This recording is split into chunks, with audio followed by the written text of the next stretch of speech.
just about the individual cases that I'm dealing with. There is a pattern in which cases are coming.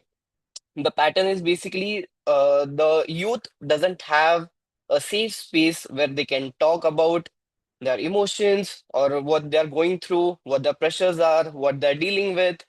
Uh, so I think that was the main I think issue which I was able to link. Uh, so I think it's changed in my shift from individual cases to basically looking at from a more of a policy issue. Uh, and it's a governance issue due to poor implementation of existing policies. So the action that I took was recommended activation of student wellness teams in the schools. So in Akansha, they have a structure.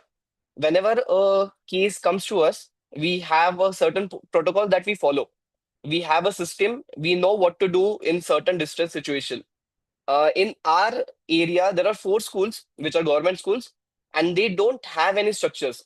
जब हमारे पास cases आते हैं, they tell us कि there is one person in that school who is also dealing with the same issues, but they don't have a structure to deal with it. They don't have a school counselor. There is no school wellness team. There is no SMC members. So I think that's when I realized ki if I want to work on this, I need to start by at least in what is in my control. So these 4 schools are in my vicinity, and I can try and implement school wellness teams there. So I proposed it to the local Nagar Sevak, stating that these are some things which are written in the Umeed guidelines and also in the NAP, that there should be a school counselor, there should be a student wellness team, and why it is not getting implemented, and how we can help you to implement it, and how we can help you to structure the whole safety team in your schools. So yeah. Very interesting. And Manas, I think you also dealt with the school management committees, which are an interesting, Yes. this is a body under the Right to Education Act, which is meant Yes. to govern schools. So do you want to talk a bit about that as well? Yeah. So I also have a word with the SMCs of our schools. We talked about what are some of the issues that they are dealing in the community. So there are a lot of suicides in the community which are happening, which is affecting the students who are coming to our school. So what we proposed was if we can give them the training of psychological first aid, or at least at least of gatekeeping training, so they can identify in community if there are any people who are at the risk of suicide, and they can report it back to us, or they can give the basic emotional support at that exact moment, and then they can reach out to us. Yeah, thank you. Thank you for sharing that, Manas. And I think that's an interesting example of how you pick an existing legislation in a different sector, such as education, and you pick up a governance structure within that, and then you integrate mental health and suicide prevention within that structure, and in terms of Moneza's approach, which is also looking at a broader systemic sort of approach to say, okay, this is a problem that exists across institutions and colleges. So how do we then kind of say mandate a certain kind and a certain quality of teacher training when it comes to mental health and suicide prevention at a systemic level? And interestingly, Moneza, I mean, maybe you can talk about it further, is you identified a very interesting program which I didn't know existed. This is, I think, the Madan Mohan Malviya training program for college teachers and faculty. That's something that was a discovery for me. So do you want to very briefly talk about that? I think the idea was to go through understanding teachers training program, because the idea was, how do we understand why the teachers, is there any kind of responsibility or accountability on teachers, especially when we read mental health policies or suicide prevention policies? And one of the ways we've understood was that teachers were supposed to be trained. And one of that training program, which was quite latest at that time, was Madan Mohan Malviya teachers training program. I would also like to begin by saying that it was quite interesting. It was quite comprehensive, in the sense that they identified the importance of training teachers to connecting it with the overall mental social well-being of students, emotional well-being of students. But what I found to be quite a huge gap was that suicide prevention was not mentioned at all, in a sense that how do you identify risk, how do you give emotional first aid, how do you offer any kind of support was actually not at all a part of it. Apart from that, even when we talk about mental health context, um, we know that mental health is a psychosocial issue. We know that mental health is multi-causal in that sense. And if we, like for instance, if I give my example, my mental health became a reason why I was my mental health became the reason why I was mostly more or less misbehaved with by some teachers, um, which is not addressed, which happens in so many layers. Um, One layer of it is definitely Muslim identities. When I talked to a lot of students from Delhi, they said that as Muslims, they felt a different kind of anxiety there. But how do you address that? And a lot of people also mention that the kind of anxiety or the kind of issues they feel because they come from a certain background, it's not addressed. So what was when I talked to different people who were from different socioeconomic background, different religious identity, the idea was that there was an expectance of what is considered to be an ideal layman in the institutes, and that ideal layman is something that we also see in these policies. And that's why intersectionality becomes important. You're not just dealing with a monolith for a student. You're dealing with someone who has a different gender identity. You're dealing with someone who comes from precarious geographies. You're dealing with someone who already has mental health issues. You're dealing with someone who's disabled. So the way they experience is is layered. And unless and until you address that, because some people uh, uh, become at risk for suicide because of the discrimination they feel because of their identity. And if that is not addressed, if that intersectionality is not addressed, you will only expect that people get suicide ideation because of their families, but you won't understand people get suicide ideation because of their caste or because of their religion. And that's why it becomes so important to introduce that there. And for me, one of the most important realization was when I was reading mental health policies as well, was also that if this was actually implemented, my experiences would have been so much better. So the problem was not just that there was these gaps that needs to be addressed, but what was already there, what was beneficial, was also something that was not addressed. And it actually made me very emotional because it meant that a lot of things that I experienced, I wouldn't have had to go through that. And that's why, and I would definitely say personally, for me, the most important shift that happened was that I don't tolerate that kind of behavior anymore. For me, when somebody if anyone is going to disrespect my mental health, it changes. It's not a favor teachers are doing on you. It's not a extra work. It is a right. And that changes things so much more. It is a right. And there has to be SOPs for it to be followed, and there has to be pathways for youth to demand that if it is not available. And it's not charity that we're asking for, it's just the rights. So yeah. So powerful, Manaza. This is, I mean, it's really inspiring to, and I think what two things again which have stood out is, of course, one is that it's not charity, it's a rights-based issue. Okay, so we're talking about obligations and duties. And I think the other thing, which is a very important point, that it's not just enough to have a well-sounding or well-reading policy. You have to convert it into implementation and action. And in fact, a lot of policy work is about converting policy into action. And I'm so glad you made that point because, often there's this assumption that if we're working on policy, then we're just sitting behind laptops and drafting documents. It's not enough to have that. That's just the starting point. So yeah, two very powerful points, Maniza. Thank you so much. I just also want to tell the audience that feel free to put in your questions and comments there's a Q&A box over there. We will try and address the questions as we move along, or of course we will have some time towards the end to address questions. So if you have any specific questions for Muneza and Manas, please feel free to put it in the box. And I think, Muneza, there's a comment for you, so you can respond to it directly. Manas, if I can quickly come back to you, and in the next 5 minutes for both of you, can you maybe talk about, one or two aha moments that you had in your journey of doing this work, whether it was Yeah. the youth engagement or the community engagement, or whether it was engaging with the policymaker, or the struggles of having to do that, because God, some of us who worked in that space know how challenging that can be, because that's how systems are structured, and that's nobody's fault but the system structure. Um, and yeah, and anything that, because we've got a beautiful audience here, and our panelists, and so anything that you would like to share as learnings which we can take back from and integrate in the work that we are doing in different capacities. Yeah. Yeah, I think I have a lot of aha moments during this process.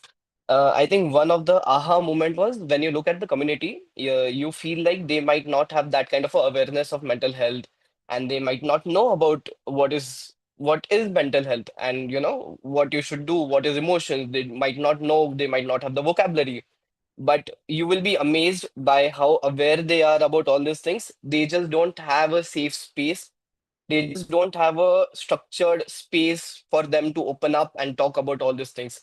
They have a lot to share. They have so many recommendations for the policymakers as well.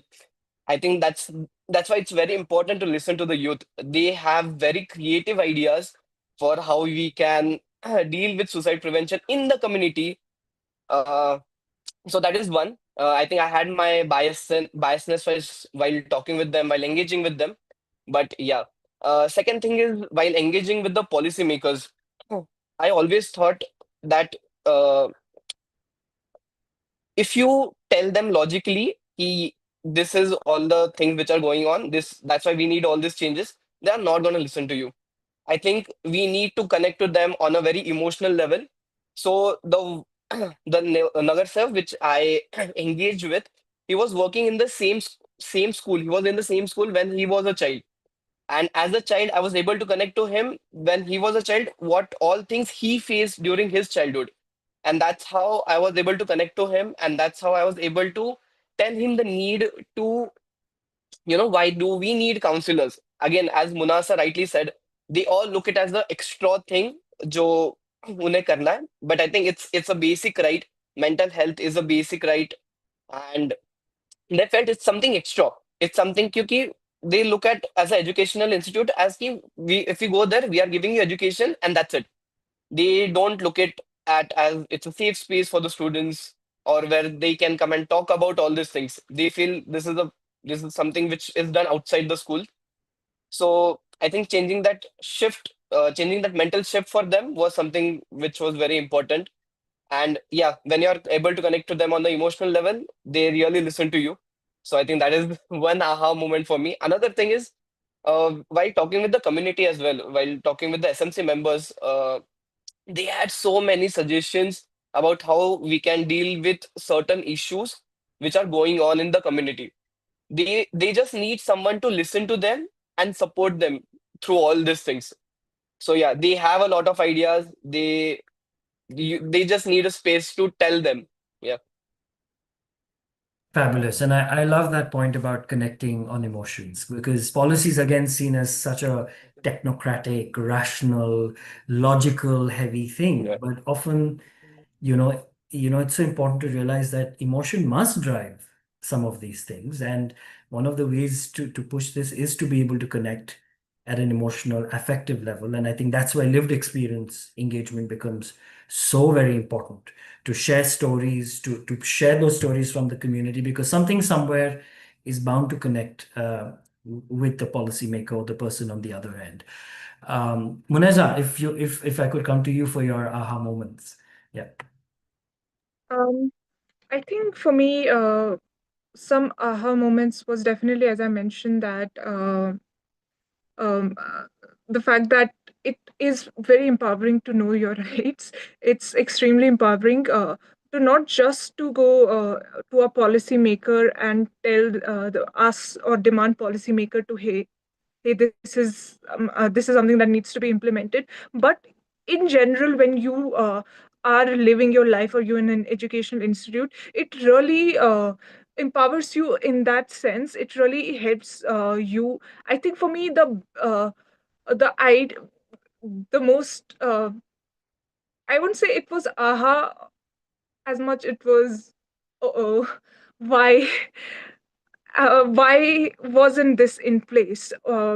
Why are students made to feel the way they are when they are not supposed to? And for me, I would also say that what I realized in policymaking itself is, and I think somewhere Manas also mentioned that people are willing to work, people are willing to take the extra step, especially youth. They have ideas, they have the lived experience, they have the need assessments done, and I feel like it's very important when we talk about participation in that sense.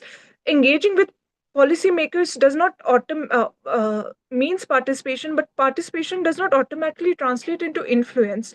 So sometimes I also kept on thinking whether there are those restrictions on actually creating influence, actually holding more influential power. And I think um, and how it's again another moment was that it's not gonna be same for you. It is such a diverse experience, in the sense that if you get a good policymaker, you will get a really your process will become very easy.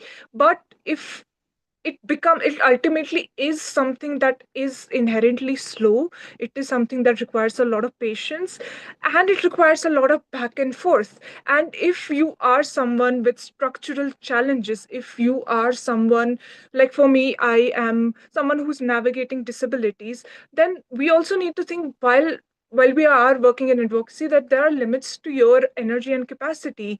So there has to be that extra support for people uh, to sustain this kind of work, to not just introduce it, to not just uh,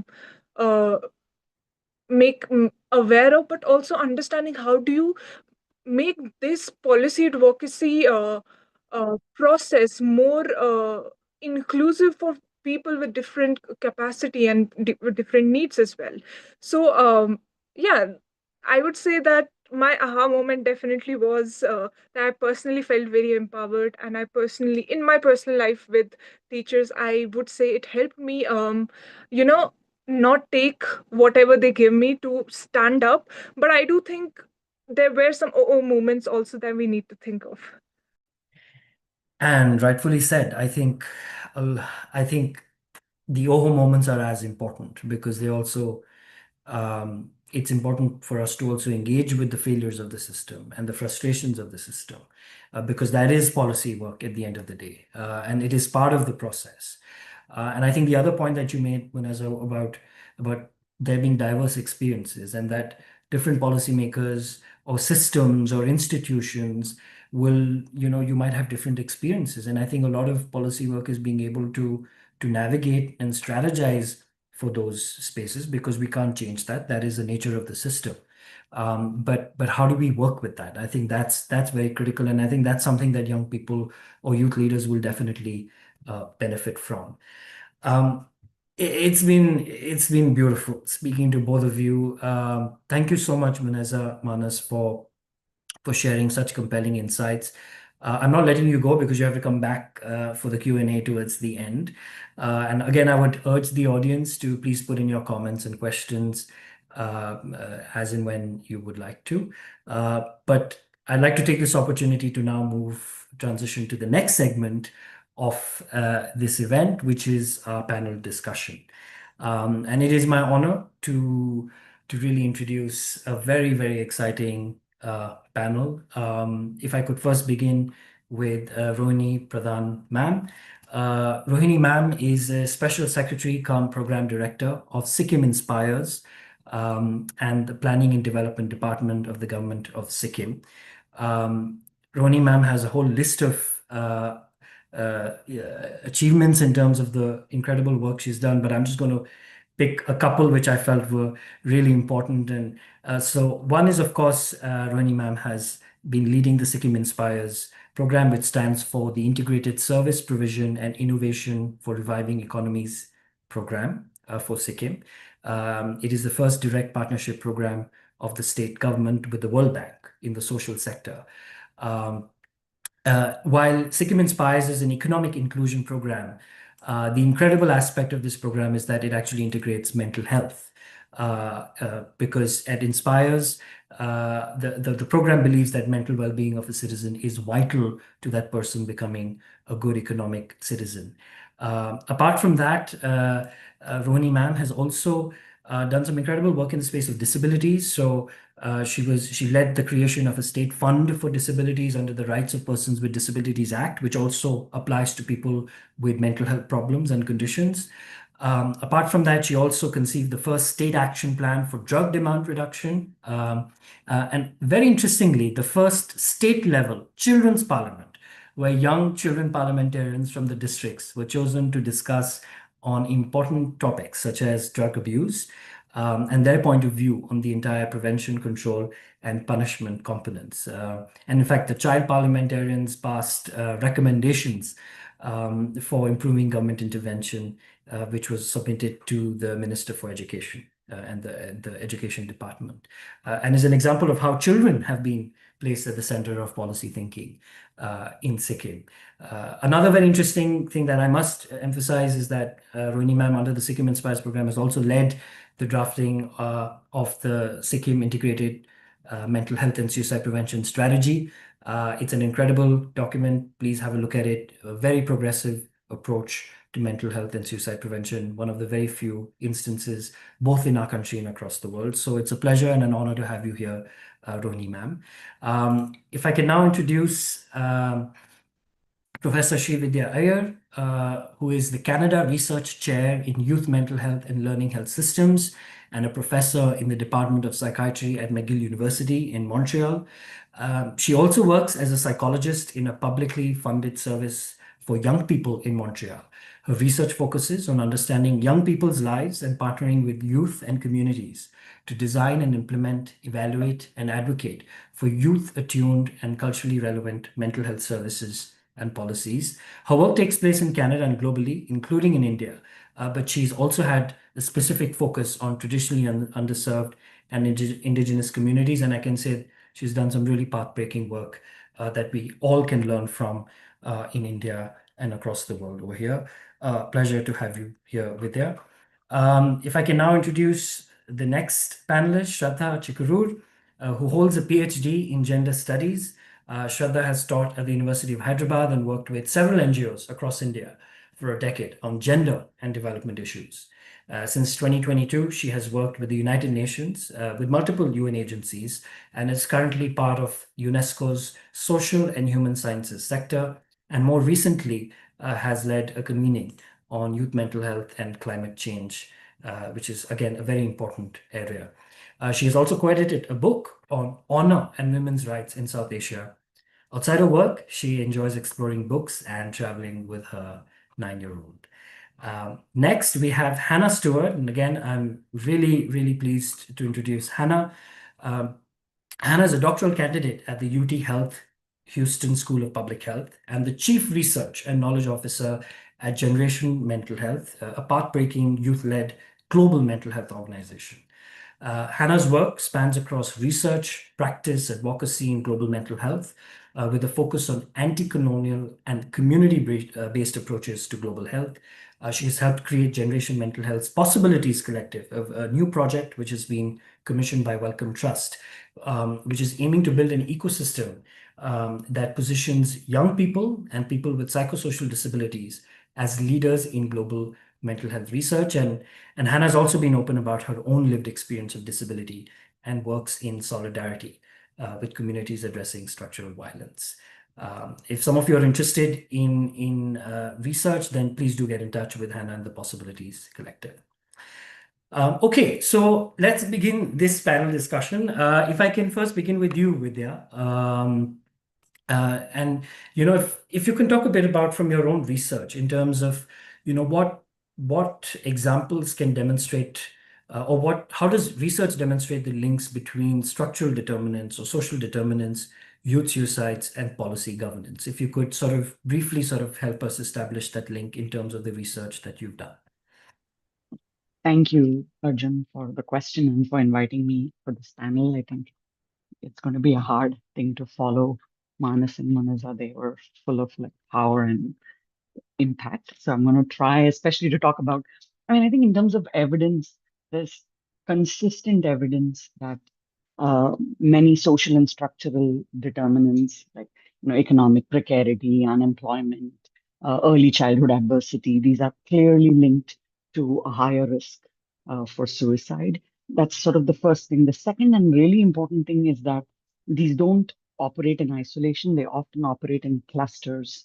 So this is very important. And if you take, for example, the context in India, if you're looking at suicides among young people, we often talk about exam stress, but and which is an important factor. So, but there's the exam stress, and then there might be additional factors, for instance, discrimination or lack of belonging for students from lower caste backgrounds. There might be, in addition, gender norms that might restrict autonomy. So, really, like the combination of things. So, there's also evidence that this intersecting or combination of determinants is particularly problematic. The third, I think, is that often we tend to still think about social determinants at an individual level. So we still think it's this person's gender, this person's, but actually it's really thinking about these as structures and systems that then shape your everyday lives and then increase your risk for suicide. So even for instance, if you say isolation, it's easy to say, oh, young people are online all the time or they're on social media all the time. But there's many factors that shape that rapid urbanization, a sense of disconnection, a sense of uncertainty about the future, migration from urban to rural, like increased emphasis on like competition, market economy. So it's still, even when we think about social factors, we tend to think about it at an individual level, and we really do need to think about it at a systems or policy level. In my own work, I've had like sort of the privilege of working with many indigenous communities in Canada, and from whom I've learned a tremendous lot. And really, the example of structural comes very clear in this case. So, for those of you who don't know, indigenous peoples are the original inhabitants of Canada, and they lived in these lands for many, many years before colonization happened, and they still hold like rich diversity, cultures, knowledge systems, and there was tremendous harm done during colonization, like land dispossession. We had residential schools all the way up to 1996. There's continuing policies that have really been policies that have systematically dispossessed peoples of rights. But these are also the same communities that are doing some of the most path-breaking work in terms of thinking about solutions to mental health and suicide. And the reason this is important is that in many indigenous communities, like including particularly among the Inuit, but other First Nations and Métis, those are the three big groups. Um, Among young people, particularly, the rates of suicide are among the highest in the world. So if you look at Canada's rates, you won't see this. But if you look at particularly the rates in Indigenous communities, they are among the highest in the world. And this is clearly linked to some of the policies that I mentioned, residential schools, trauma, ongoing sort of land dispossession. In many communities, we still don't have safe drinking water in all Indigenous communities in Canada. This is the context, but these are also the same communities that are leading the way in thinking about how to address these. Like community-led interventions, and youth have actually been at the forefront of some of these things. Like so, for instance, land and land rights and self-governance and self-determination as being key to mental health. Like so, really thinking about connection to culture, to connection to land, self-governance, data data sovereignty, as these as being fundamental elements and fundamental building blocks of mental health and well-being and suicide responses, which I think is like really very, very striking. Like, and there was research done in Canada that has clearly shown that in those communities where there is a little bit more, like there's more self-determination in terms of governance, many more people speak the language, many more people feel connected to their culture. So the sense of cultural continuity it clearly is linked to rates of suicide. So in terms of evidence, like there could be nothing more powerful and impactful than showing that. And on the flip side, what that means is that a response to this should involve language revitalization, a connection to the land, enhanced sense of collective self-determination. So you cannot have a response that is about individual factors that we often have, like not that there is still value in some of those downstream responses, like helplines or risk detection or therapy, but it has to have these components have to be part of the suicide prevention response. I'm going to stop here so that happy to keep talking, and I'm curious to hear the others as well. No, thank you, Vidya. That's fascinating, and I think you've kind of really laid out that landscape, the breadth of that landscape, and I think we can spend hours unpacking each of these and then drawing out what links this has with policy and governance. And I think in Canada's context, the example of residential schools is a very clear example of how a policy measure has actually exacerbated conditions. But at the same time, there is research to say that language revitalization, like you've said, has actually shown reduction in suicide rates amongst youth from indigenous communities. Rohini ma'am, if I can come to you building on that now, because in the context of Sikkim specifically, I think it'll be very interesting because Sikkim is also a very unique state in India for various reasons, and I'll allow you to sort of frame that in terms of how you think would be the most meaningful. But I think you particularly, as a policymaker, have been very clear about the fact that mental health and suicide prevention falls within a developmental discourse. And you have also demonstrated that through the Sikkim Inspires program. So can you kind of just contextualize this a little bit for us in the context of Sikkim's youth and how you've seen mental health and suicide prevention as a development policy issue? Or rather, why have you seen it as a development and policy issue? Thank you, Arjun. So in Sikkim, youth suicide is we see it as a profound, development and governance challenge. Because it is inextricably linked to the state's rapid socioeconomic transition. So, on one hand, you see that Sikkim is one of the India's fastest growing states with very high per capita income and significant poverty reduction, but it still remains a society in transition, and it faces its unique hurdles. So, this issue, we've seen it as a development paradox, if I can put it like that. So the developmental issues like very high unemployment, especially coupled with mismatch in the women and youth's aspiration and the reality mismatch when they go onto the job market, and particularly for young adults aged between 18 to 25 and over reliance on government jobs create significant distress here. And furthermore, environmental factors like climate change, if I can say, and frequent natural disasters also add layers of sort of unpredictability and confinement that impact mental health of young people. And it's also a governance and systemic gap. I would say that suicide prevention is a governance issue because it requires a coordinated intersectoral strategy rather than isolated efforts.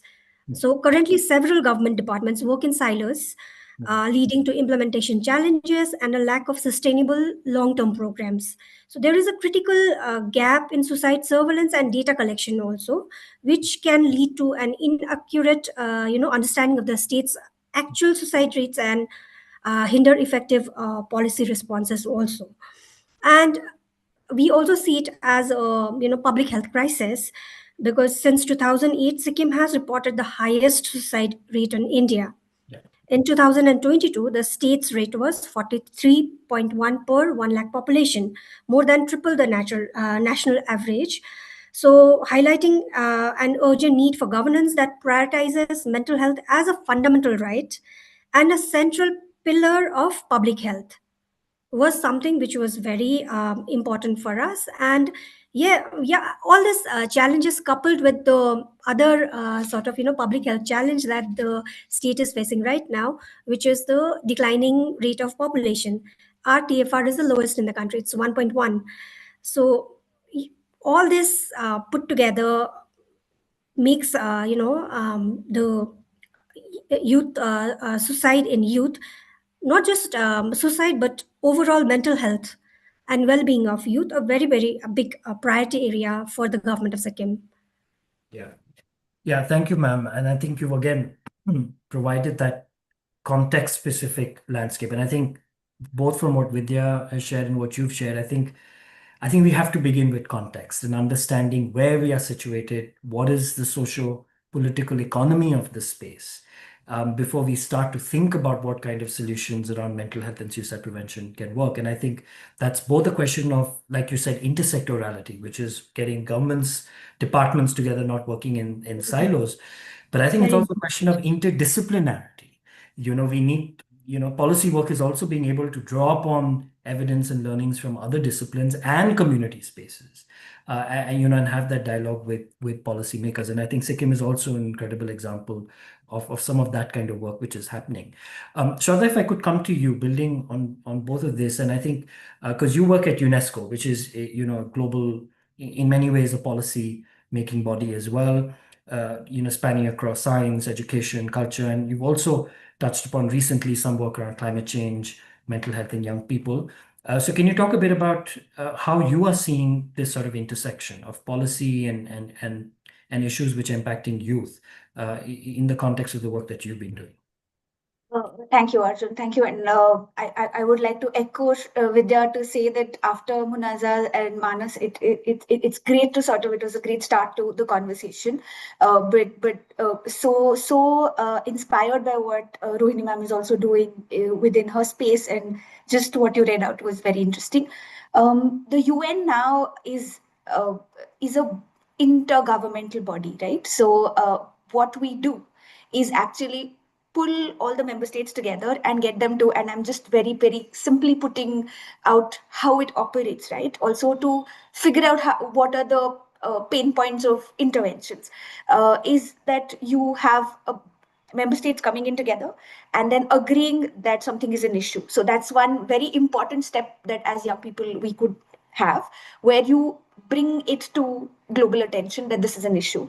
And thankfully, youth participation has, thanks to a lot of halla that the youth have been able to make over the years, over generations, the amount of attention and spaces that young people have created for themselves within the space of the UN is incredible. And but of course, every issue requires sort of this intersectional youth approach, and mental health has also been an important issue. But having said that, there isn't an overarching framework or policy document or convention that speaks to specifically suicide, but mental health, of course, within, and the usual suspects of UNICEF and WHO, and these agencies have a lot of documents and research around this, but suicide doesn't figure as an important issue that needs to be addressed so far, based on what I know about it.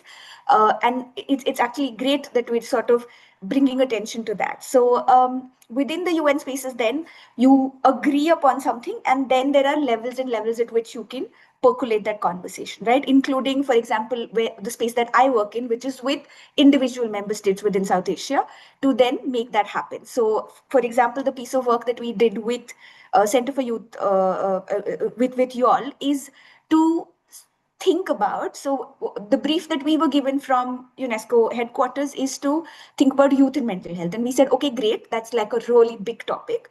We want to think about how we can put climate together with that. And then it was really interesting to see things like eco-anxiety coming up, for example.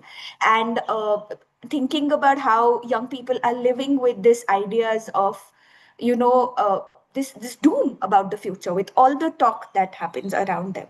And what does the next 5 year, 10 year, 15 year look like, and that burden of living with that, and then what that does in terms of mental health and the chipping away of your sort of well-being, right? And then, of course, there's such interesting insights that came out of that work, where you talk about a loss of intergenerational spaces. So, I mean, within UNESCO's thing also, you're talking about educational spaces, and of course, Munaza touched upon it in a big way, and so did Manas. How does programming then work, where you're talking about the kind of amazing work that people like Manas and Munaza can do, and then for scale, how you can influence programs where UNESCO, for example, works on the school health and wellness program under the RKSK, the Rashtriya Kishore and Swasthya Karikram, which is one of our biggest sort of, again, great on paper, but then, UNESCO in its small way tries to influence at least a bunch of teachers, and then, curricular integration. And there, when you have youth participating, shaping agendas, asking for what they need, speaking up about gaps, these are amazing ways of then working with civil society organization, working with networks, working with people like UNESCO to sort of say that this is what we need. And then, I mean, there are all these tools of policies, of creating like look at alerts, and all of these for us to sort of bring it all together. So I mean, there are so many ways in which there are intersections with policies and programs. Again, with all the issues that people have already flagged in terms of getting people to listen, emotional appeals, and hard facts and research, which again is something that the UN generally and UNESCO also invests in. So, yeah. Yeah, fascinating. And so 2 points that I would like to come back to you, Shraddha. One is, this interesting point about how you talked about how the UNESCO headquarters wanted to do something about youth mental health. And you said, okay, this is really broad. We need to kind of specify, and then you chose climate. I'd be interested to know, because a lot of young people here and youth leaders here, is how do they come up to you or UNESCO and shape that agenda? Okay, I think that would be very interesting. And I think the second part of your question, which is also about some of these strategies, say around Lok Adalats or different ways of engaging, how do young people get involved? Because otherwise these bodies sound really intimidating, inaccessible, but very important, even though Yes. whatever the geopolitical climate is today, I don't want to get into that, but they are important spaces for us to be able to push discourse. So I will come back to you on that in the second round. But for now, I want to come back to come to Hannah.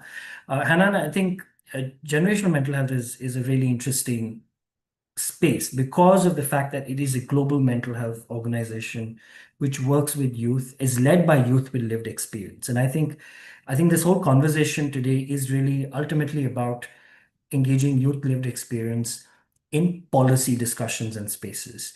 So can you talk a bit about GenMH's work, your experiences of how you've seen this intersection of youth lived experience, mental health, suicide prevention, and policy from the standpoint of a youth-led organization? Because I think there are youth leaders here who might want to set up their own spaces tomorrow.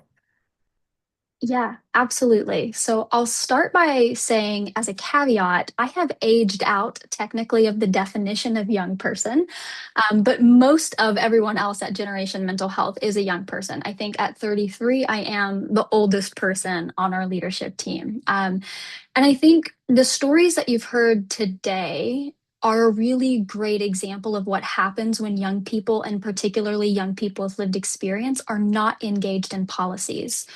So I think Muneza called them uh-oh moments. And I think we have far too many uh-oh moments. We get to uh-oh moments because the policies that are created, the systems that are created around us don't reflect our experiences, don't reflect us, particularly if we're bringing in intersectional identities like caste oppression, ethnic or religious oppression, gender oppression, disability oppression. Even more, those policies and those systems are not going to reflect our realities and our abilities to engage with them. So for Generation Mental Health, we really think about mental health as being something that's driven by systems and therefore requires systems change. I was struck by what I heard when I think Manas was talking about how, as one psychologist, how many individual appointments can he take? And I think that's really poignant and the perfect example for why it is that we work so hard to work upstream at the systems level and at the policy level. So Generation Mental Health does this through a variety of mechanisms. We focus really on policy, research, and advocacy. And all of these things are intertwined, right? What is centered in the research agenda drives evidence-based policy. So if we have gaps in the evidence base, then we'll have gaps in evidence-based policy.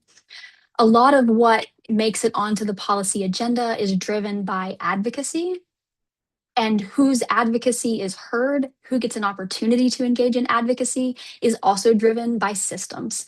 And so at Generation Mental Health, we've created resources that we hope give young people the tools to engage with new skills, skills like generating their own research or participating in research alongside like-minded academic allies, and engaging in policy spaces and advocacy spaces so that they can drive the changes that they think are most important to them. I am one person and I have a really unique lived experience in the sense that I am a white woman who's highly educated. I'm living in the South in the United States. And that's a very different policy context than someone who is going to be doing policy advocacy in India.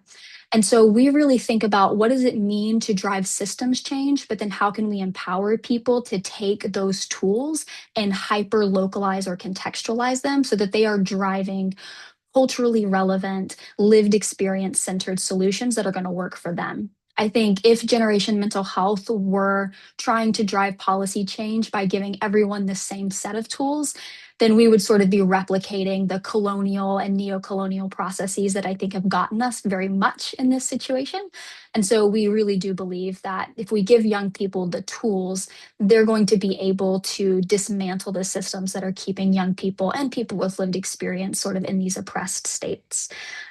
So yeah, that's the approach that we take. I think we have heard from people around the world that policy advocacy and engaging with policy looks very different. In the US, we talk a lot about what it means to engage in nonviolent and peaceful protests.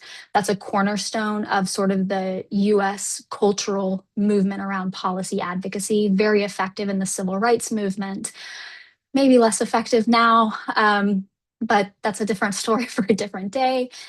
But what we heard when we were talking to policy advocates in, let's say, West Africa, for example, they were saying like, nonviolent protests are not a tool that we can rely on in our toolkit because there's not an opportunity to protest non-violently. If we show up in protest, there is a high likelihood that the policy makers and the government systems that we're protesting will respond violently regardless of our behavior. And so we've had to empower advocates in different contexts to think about what are going to be the policy tools and the advocacy tools that are going to be most effective in anyone's particular situation or context, and really contextualize that in a way that is going to be the most effective for them.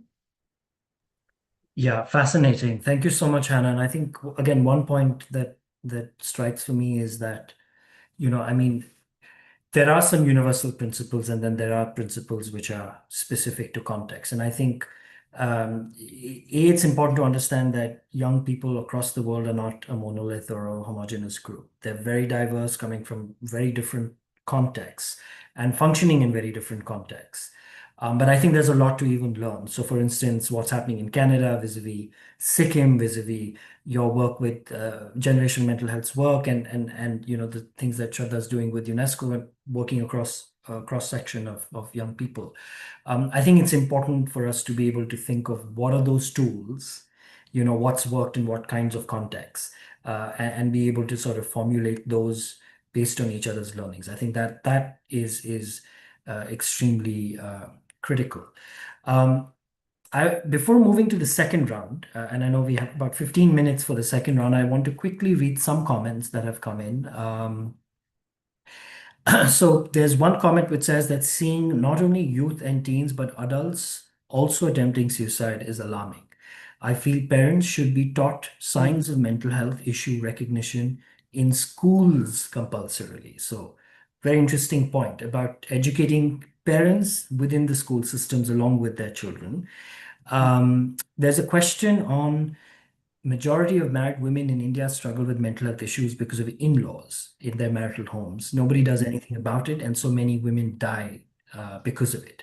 How can that be addressed? Is this a question one of you would like to take at this stage? Maybe Shraddha, because you've also worked on gender specifically. Well, we just have to fix patriarchy. Very simple answer. No, I'm kidding. But I mean, this is definitely something that is very much part of gender-based violence interventions that are done through various feminist organizations. Even one of the organizations listed in our chat, Sneha, does a lot of work around that in Mumbai, but otherwise as well. So this is definitely a huge and important piece of work. But you see, if offering mental health intervention is a band-aid, there are structural issues that need to be sorted, which will require more than just another conversation. It's like a huge power imbalance in the way our relationships, marriages, institutions, law, everything is structured. And so there's a lot of pushing that we all have to do to be able to fix that. Okay, thanks, Shraddha. There's another comment. In schools, self-harm and suicide cases are usually brushed by informing the parents. However, counselors are not given the time and space to work with these children. Again, an example of a systemic issue. There's a comment about how there's a range of factors from intergenerational trauma, birth trauma, domestic violence, interpersonal violence, access to resources, etc., which impact the lives of those who may die by suicide. And so it is important to understand these indicators also, and not simply look at data on death by suicides without looking at these correlating indicators. I think that's an incredible point for research as well. Okay, I'm going to come back to the second round, and we've got about 15 minutes. So I'll come back to you with that. I think this is a point that Hannah was making around how policy, research, and advocacy are not, they're all intertwined. And Manas also made the interesting point about how sometimes just talking about data or logic or evidence to policymakers doesn't always yield results. Sometimes it's important to connect emotionally as well. But I think it is important to foreground research, because I think the whole idea that policies should be evidence-based, evidence-driven. But the challenge really has been, how do we, because there's this idea that research and policy are in silos, and it can be contested, but there's also maybe an element of truth there.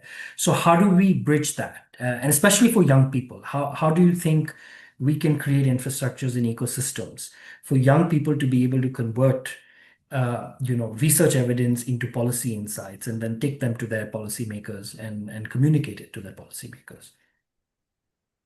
So maybe just I'm going to answer this in a couple of different ways, because there's already been some really interesting ideas and responses to this question. One, I think, particularly given the conversation that we are having about suicide and suicide among young people, suicide that's uh, higher among married women, I think if we are clear also on some of the key messages from research that are important to relay, that would be helpful. Like one, that suicide is structurally patterned, which means that you cannot have only responses that are uh, crisis lines, clinical services, risk detection, all of which is important, but it can't be only that because it is structurally patterned. So, and then what does that mean in terms of responses? If we can have some sort of idea of like what are some things that are backed by evidence. So, for example, in the Indian context, like education reform, we do need some of those attitude changes that Shraddha said, but we could start with like a rights-based and anti-discrimination framework, like discrimination on the basis of caste, gender, religion, like really strong laws, and making sure that everyone is aware of that. Economic protection and things like cash transfers and guaranteed income, where we know there is clear evidence that these work for mental health, well-being, suicide prevention, and then maybe increasingly safe digital ecosystems. So if we have some clear ways to take evidence, and so if we say it's structurally patterned, it's social determinants, sometimes it's hard for people to know what does that actually mean in terms of policy responses. I think it would help to have some clarity on what it could mean in terms of policy responses. And of course, these have to be then context sensitive and culturally relevant. For your other part of the question, I think one important thing is it isn't only a question of there are techniques, and I could say make it lay language, use digital narratives, and all of those are important. And I will get to some of those sorts of things But I think it's not just that, it's not just a question of taking evidence and simplifying evidence, or that we've failed to communicate evidence. Part of the question is whose voice counts in shaping policy. So it's not just about doing work on equipping young people to relay evidence more powerfully. It's really about shifting the conversation and helping young people shift the conversation about whose voice counts and whose. So it's about like who's seen as credible, whose knowledge is prioritized. So we shouldn't only be thinking about what kind of strategies work to relay evidence to shift policy, what kind of strategies work to shift whose voice counts. It's a slightly different conversation because I think one is easier. Like we can think about, use social media, mix numbers and narratives, all of which is important. And I'm not at all dissing any of these. Like they're all super important. But I think sometimes we stay in that space, and that space can only take you this far because it's not only about a lack of communication strategies or a lack of like, how to package this well. Like, and those are problematic, but that's not where the problem is. It's about like it shouldn't be people like me only, like like from people like McGill or NIMHANS. Like if you're talking about mental health conversations, where are the young people? Where are the ASHA workers who see people in the community? How does their voice shift policy? So we really do need to shift the conversation from strategies, because I think we've had a lot of interesting work now on like what kind of strategies work. And there are some things we know that if you use, evocative language, if you really embed research, if you create evidence that is really responding to questions that policymakers have, if you combine head and heart, so you have numbers and narratives, you like the stories we heard today of like really like youth leading some of this are also excellent examples. I also think from my own experience, relationships and long-term relationships really seem to help, because while the top political brass might keep changing, there are many people who work at multiple other levels who are much more stable in government. So creating and cultivating a long-term relationship matters. Embedding research in real-world settings, in real-world systems matters. I also think to some extent, if researchers want to change or want to really evidence, or if anybody wants evidence to be translated into practice and policy, it also at times involves two things. One, being a bit more politically engaged. I think we were not trained that way, or we don't choose to do that. And I think at times you can't say evidence and then do nothing to really say how that evidence should be reflected. And sometimes it does require you to be a bit more politically engaged. And then the last thing, one thing I've noticed in Canada certainly is that there are critical timing, so, and sometimes it's unfortunate incidents, but you do need to be mindful of those critical times. So, sometimes there are like, unfortunately, like clusters of suicide, or there might be one suicide in a young person in a group home. Then you can really talk about child welfare services. These have resulted in some policy shifts. It does require you to be attuned to the timing and how it could help, but also not then sort of romanticize or cash in on a tragedy. But there are windows of opportunity, I think, that might be really more useful or less useful for shifting the conversation on policy. I hope that kind of gives a little bit of like, yeah, I know it's Absolutely. probably There's not a what lot you back. were thinking of in terms of here's a knowledge translation guidebook, because I No. feel like that you can find online. Like it's not. No, but I think that the critical point around which you're making is knowledge translation is also about whose knowledge and what gets Yes. counted as knowledge. And in a world where certain systems of knowledge are oppressed, what do we need to do in order to Yes. give them the space that they deserve? And I think that is really fundamentally one at the heart of what we're trying to achieve over here. And I also think it's you've also given us a theme for the next fellowship dialogue, because I think it is important for us to really focus and think about this question. So thank you for that, Vidya. Rohini ma'am, if I could come to you, I and my colleagues have had the privilege of working with you because, and I can say it's been one of the most remarkable experiences of engaging with a policymaker. And I don't mean to flatter you, but genuinely to understand that there are good examples out there. But at the same time, we also know that that's not the reality across the country. So I think one question that I think a lot of young people have asked us when we would kind of do when we were doing the training and sessions during the VIAS fellowship was, okay, how do you go and engage with the policymaker? And it's helpful to sometimes know as a policymaker, what are you looking for when somebody comes to you in your office? What is it that can actually get you, what gets your attention? Or, how does young people navigate this really complex space of entering a government building and walking through those corridors and then sitting outside, a door for many hours, though we've not had to do that with you, but that's the reality. So any insights on how this can be navigated? Because it is an oho moment, to use Moneza's term. It is an oho moment for a lot of us working in this space.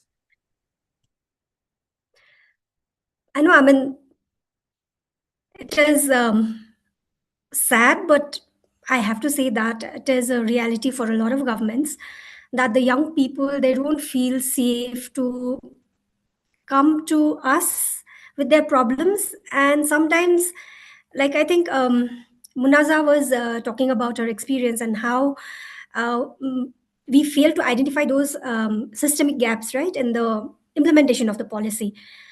But I have to say that sometimes these gaps are simply invisible to us policymakers.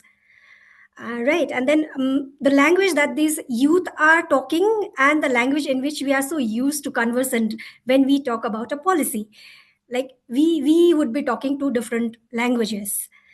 So it's very, sometimes we also find it very difficult to come to a common platform where we can engage with the youth in a very, meaningful manner. But then having said that, as a policymaker, I think it makes a hell lot of difference when you can actually engage with your youth in a meaningful manner especially for the topics that is actually affecting them the most. Like, for example, when governments draft policies around mental health, suicide prevention, I think young people, youth are the demography that is the most affected by these policies. And I think by not talking to this cohort of people while making policies which is actually meant for them and which actually affects their life, I think it's a huge mismatch. So yeah, I don't think there would be a single formula that I can prescribe for the young people to come and talk to or have a meaningful dialogue with policymakers. But I would just like to urge our young people who are connected with us today or who would see this conversation after through the recordings, it is very important for you to speak up, because many a times, like, we don't even know that this problem exists.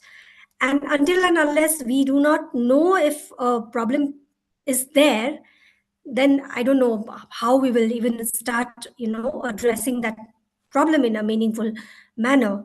So yeah, this conversation, dialogue, having a dialogue is very important. And it is very important for any policy for that matter, not just for mental health or for suicide prevention, for any policy not to be, top down.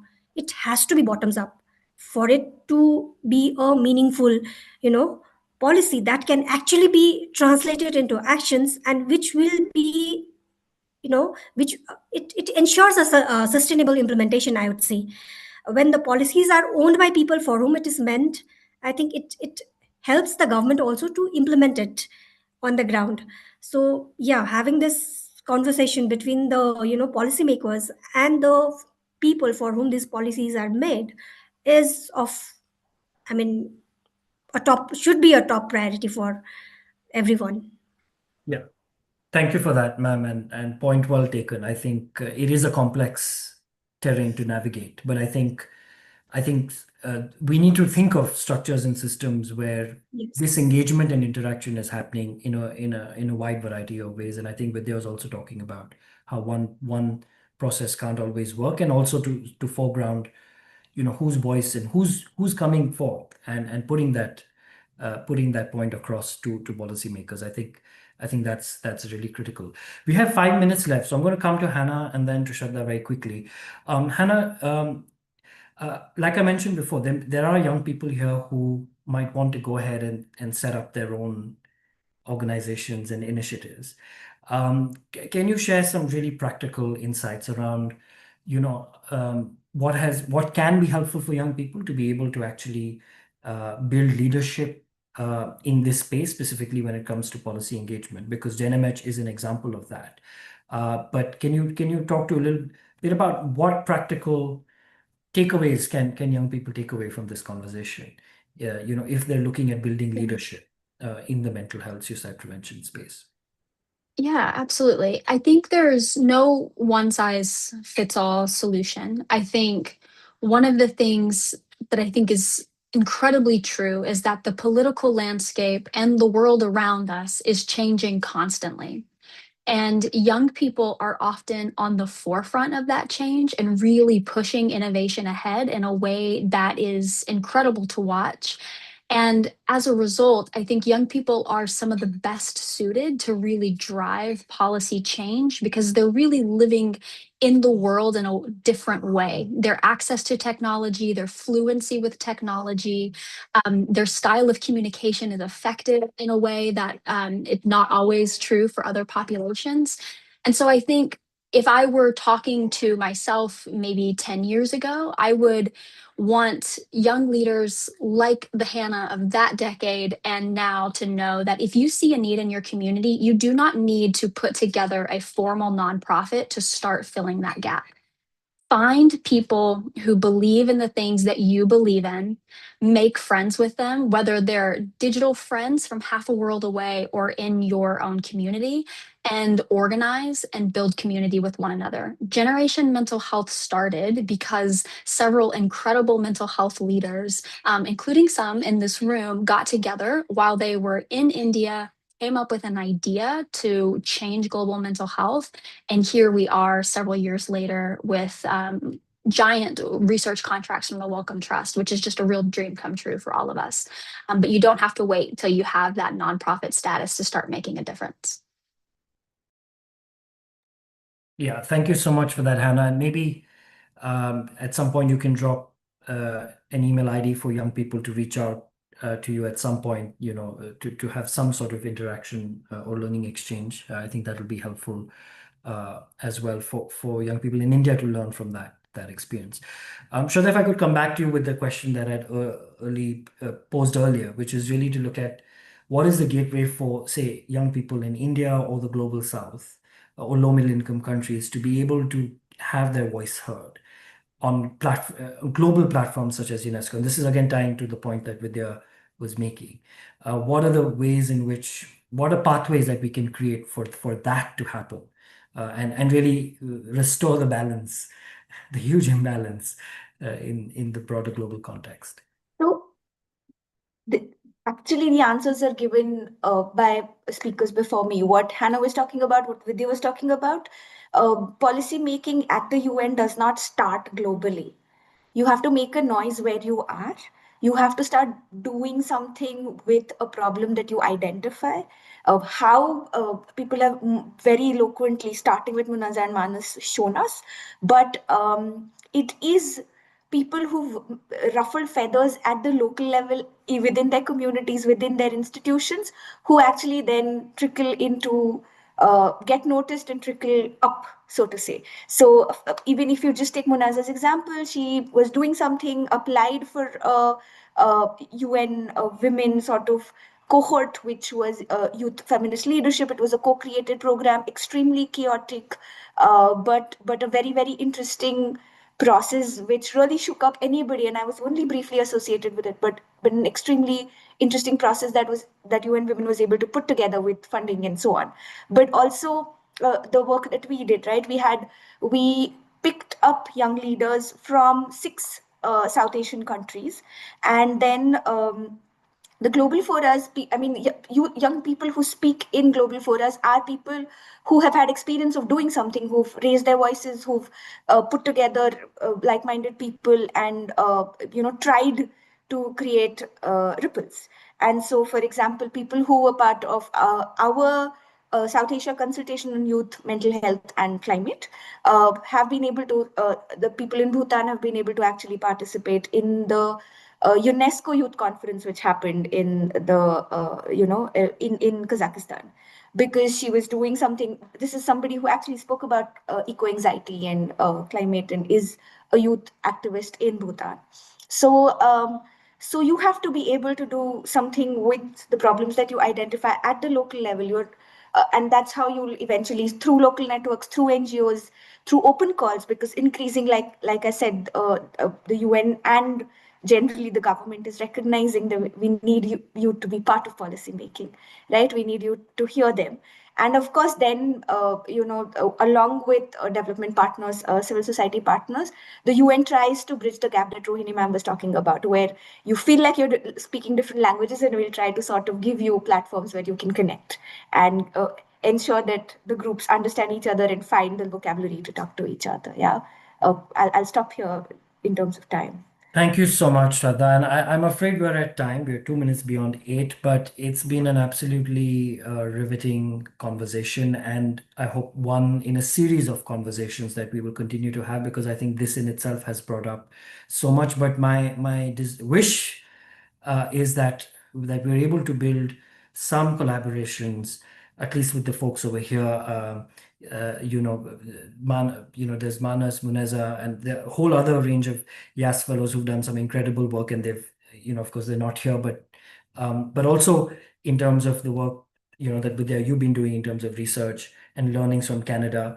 I think, Shraddha, you've already talked about the opportunities within spaces like UNESCO, and maybe it would be great to see how we can create some of those opportunities, and of course, to link it with the work that's happening in Sikkim, and also create pathways for young people over there to get involved in some of this work and then come back and work with the government there, and think of solutions and ideas where we can really embed suicide prevention in the community space. And of course, Hannah has left, but I think having that conversation at a global space, and kind of drawing from those learnings as well, and looking at how we can have cross-country, cross-cultural sort of collaborations, learning exchanges, will be really, really great. So my wish is that our conversation doesn't end here, but that it does lead to mushrooming new opportunities. And of course, we will center the youth leaders and the YAS fellows, and hopefully other fellowship programs where other youth leaders are focusing on similar work. I apologize to the audience that we can't address any more questions because we're beyond time, but we have shared our email ID in the chat box. So please do write to us. And if you have questions or you wish to be connected to any of the speakers here, I hope I have the approval of the speakers to do that, and to stay in touch. And we will, of course, come back sometime soon with another dialogue on an important issue. But I'd really like to thank Vidya, Rohini ma'am, Shraddha, Hannah, and last but not the least, Muneza and Manas, for being so powerful and incredible in the stories and the experiences you've shared. And I'd also like to thank our team at the Center for Mental Health Law and Policy, Wayne, Shruti, Sonali, Gauri, Kavita, who have worked very hard to put together this event. So thank you very much. Have a great evening, and please stay in touch and take care of yourselves. Bye-bye. Bye. Bye. Thank you. Okay.